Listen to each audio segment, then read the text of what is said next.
ফুলবাড়িয়া থানার আহ্বায়ক আখতারুল আলম ফারুক, তার কাজ আমি করছি, সেই টাকা পয়সা নিয়ে এই কাজ করছে। এবং যখন চাইতে গেছি তখন আমাদেরকে গালাগালাজ করে এবং পুলিশ হয়রানি করা শুরু করছে। এখন এটা বিচার চাই, আর এটা কিভাবে সমাধান করবে এটা আমরা চাই। আর সে এটা আমাদেরকে, আমরা গরিব মানুষ, আমরা কিছু করে খাইতে দেবে না, কি করবো? এটা কোন এটার একটা বিচার আপনারা চাই। টাকা চাওয়ার পরে বিভিন্ন পুলিশ টুলিশ দিয়ে হয়রানি করতেছে, তার সন্ত্রাসী বাহিনী হয়রানি করতেছে। আমরা বাড়িতে থাকতে পারতেছি না, আমরা রুগী নিয়ে কোনো জায়গায় রুগী নিয়ে ধরে আমাদের রুগী নিয়ে থাকতে পারি। আজকে বিগত 6 বছর আগে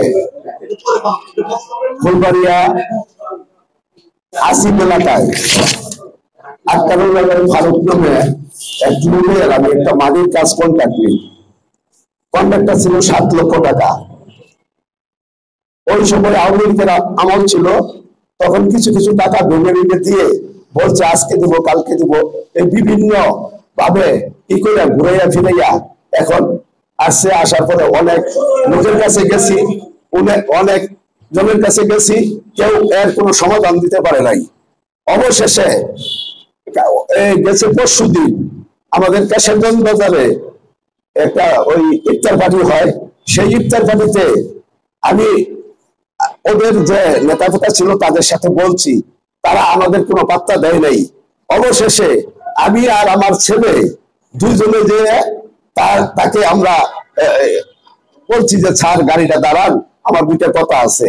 সে কথা না বইলা আমার ছেলেকে জিজ্ঞেস কি বলবা, বলছে যে আমার আব্বা তো অনেকগুলো টাকা পায়, এই টাকার জন্য আমাদের অনেক কিছু হচ্ছে, আমার আঙ্কেলটা মরা বসা, সে হাসপাতালে, আমরা তারে দিয়ে পারতেছি না, আমাদের কিছু টাকা দিলে।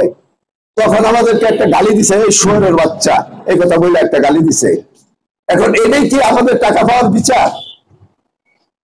এটা আমাদের ফুলবাড়িয়াবাসী যারা এই মিডিয়া দেখবেন সবার কাছে আবার একটা যে এর একটা সঠিক বিচার আমি চাই। এরপরে সেটা কইরাও সে সারে নাই, রাত্রে বাড়িতে পুলিশ পাঠাইছে। এটা দেখে আমার একটা ছেলে এসএসসি পরীক্ষা দিব এবং তার রেজাল্ট অনেক ভালো, সায়েন্সের থেকে পড়ে।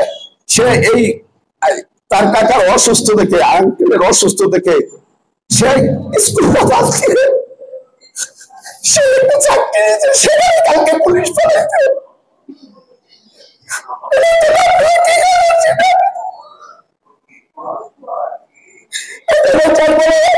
এতদিন 6,000 টাকা সে বিভিন্ন ভাবে তার সন্তানকে আমাদেরকে কোনো জায়গায় থাকতে দিচ্ছে না, সারা রাতের মধ্যে দিচ্ছে না, খোঁজাখুঁজি করে আমি ধান খেতে ঢুকে দিকে পরের দিন আমি টাঙ্গাইল জেলায় গিয়ে করি। তারপরে এই যে আজকে এখানে আসছি। আখতারুল আলম ফারুক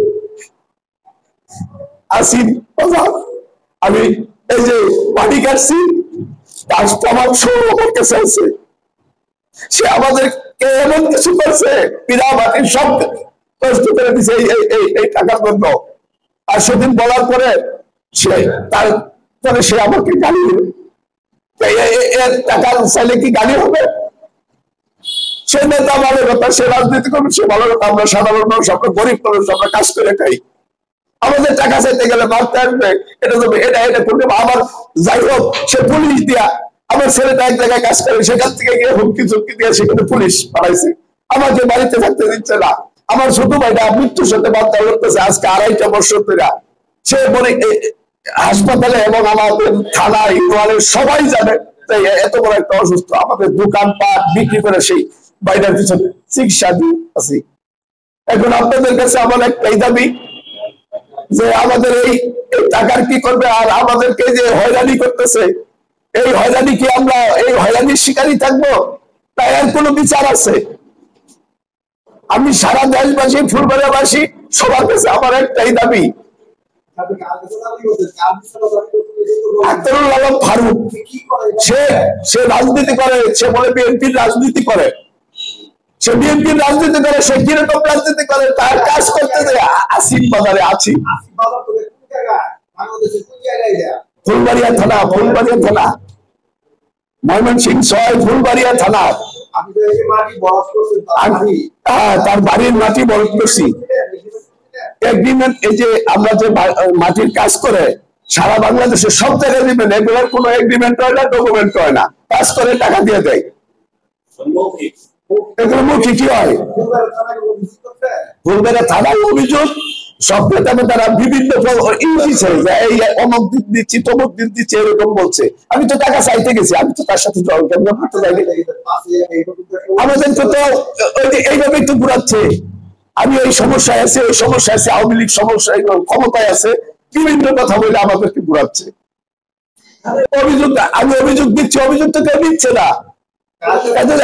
এতদিন আওয়ামী লীগ ক্ষমতা ছিল, আমার অভিযোগ কেউ নিচ্ছে না, এটা কোনো গুরুত্ব দিচ্ছে না, কেউ গুরুত্ব দিচ্ছে না। তারপরে আমি তার সাথে সাক্ষাৎ করতে বাধ্য হয়েছি। না, আমি ফুলবাড়ি